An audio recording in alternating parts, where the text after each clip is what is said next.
नमस्कार मित्रांनो, पुन्हा एकदा तुमचं स्वागत आहे इन्फो मराठी 24 या यूट्यूब चॅनलवर। मित्रांनो, सरकारी कर्मचारी आणि पेन्शनधारकांसाठी खुशखबर आहे। डीए आणि डीआर वाढीसह आणखी 7 भेटवस्तू मिळणार आहेत। तर मित्रांनो, बघूया या बातमीबद्दल विस्तारमध्ये, पण त्याआधी जर तुम्ही आपल्या चॅनलवर नवीन असाल तर चॅनलला सबस्क्राईब करून बाजूला दिलेल्या बेल आयकॉनला नक्की क्लिक करा। व्हिडिओ जर आवडला आणि कामाचा वाटला तर व्हिडिओला लाईक करून आपल्या मित्रपरिवारासोबत नक्की शेअर करा। मित्रांनो, केंद्र सरकारी कर्मचारी आणि पेन्शनधारकांसाठी 2025 हे नवीन वर्ष आनंदाचे असणार आहे। दिवाळीपूर्वीच मोदी सरकारने महागाई भत्ता म्हणजे डीए आणि महागाई मदत म्हणजे डीआर यामध्ये 3% वाढ जाहीर केली होती, ज्यामुळे ती 53% पर्यंत वाढली। आता नव्या वर्षात पुन्हा एकदा डीए डीआर मध्ये वाढ होण्याची शक्यता आहे। याशिवाय सरकारी कर्मचारी आणि पेन्शनधारकांना आणखी एक भेटवस्तू मिळण्याची अपेक्षा आहे। या भेटवस्तूमध्ये 18 महिन्याचा डीए थकबाकीचे पेमेंट, इतर भत्त्यामध्ये वाढ आणि वेतन रचनेत सुधारणा याचा समावेश असू शकतो। मित्रांनो, आपण त्याआधी एक बघूया की महागाई भत्ता कसा मोजला जातो। मित्रांनो, डीए ची गणना करण्यासाठी खालील सूत्र वापरले जाते। केंद्र सरकारी कर्मचाऱ्यांसाठी डीए टक्के = AICPI ची सरासरी आधारभूत वर्ष 2001 = 100 गेल्या 12 महिन्यासाठी -115.76 / 115.76 × 100। याचा फॉर्म्युला तुम्ही स्क्रीनवर बघू शकता। स्क्रीनवर बघून तुमच्या व्हॅल्यूज टाकून तुम्ही कॅल्क्युलेट करू शकता। सार्वजनिक क्षेत्रातील कर्मचाऱ्यांसाठी डीए टक्केवारी = AICPI ची सरासरी आधारभूत वर्ष 2001 = 100 गेल्या 3 महिन्यासाठी -126.33 / 126.33 × 100। डिटेल्ससाठी तुम्ही फॉर्म्युला स्क्रीनवर बघू शकता, त्यानुसार तुमच्या व्हॅल्यू टाकून तुम्ही कॅल्क्युलेट करू शकता। AICPI निर्देशांक जुलै ते ऑक्टोबर 2024 पर्यंत 144.5 वर पोहोचला आहे।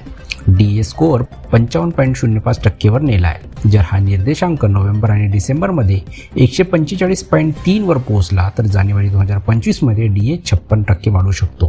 याशिवाय 7 अतिरिक्त फायदे आहेत जे डीए वाढीशिवाय इतर फायदे उपलब्ध आहेत। बघूया याबद्दल विस्तारमध्ये। 18 महिन्याची डीए थकबाकी। मित्रांनो, कोविड कालावधीत रोखलेली 18 महिन्याची डीए थकबाकी भरली जाऊ शकते। HRA मध्ये वाढ। डीए 50% पेक्षा जास्त असल्यास घर भाडे भत्ता HRA देखील वाढवला जाऊ शकतो। टीए मध्ये वाढ। परिवहन भत्ता म्हणजे टीए यामध्ये देखील सुधारणा होण्याची शक्यता आहे। मुलांचा शिक्षण भत्ता, हा भत्ता देखील वाढू शकतो। ड्रेस भत्ता। आरोग्य मंत्रालयाने अलीकडे ड्रेस भत्त्यात 25% वाढ केली आहे। नर्सिंग भत्ता। केंद्र सरकारी रुग्णालयामध्ये काम करणाऱ्या परिचारिकांच्या नर्सिंग भत्त्यात 25% वाढ करण्यात आली आहे। फिटमेंट फॅक्टरमध्ये बदल। 8व्या वेतन आयोगाच्या मागणीसह फिटमेंट फॅक्टरमध्ये सुधारणा होण्याची शक्यता आहे। पगार आणि पेन्शनवर परिणाम। डीए मध्ये वाढ झाल्याचा थेट परिणाम कर्मचाऱ्यांच्या पगारावर आणि पेन्शनधारकांच्या पेन्शनवर होणार आहे। जर एखाद्या कर्मचाऱ्यांचे मूळ वेतन 18,000 रुपये असेल तर 3% डीए वाढीमुळे त्याच्या पगारात 540 रुपयाची वाढ होईल। जास्तीत जास्त 2,50,000 रुपये पगार घेणाऱ्या कर्मचाऱ्यांच्या पगारात 7,500 रुपयाची वाढ होईल। किमान 9,000 रुपये पेन्शन घेणाऱ्या पेन्शनधारकांना 270 रुपये अधिक मिळतील।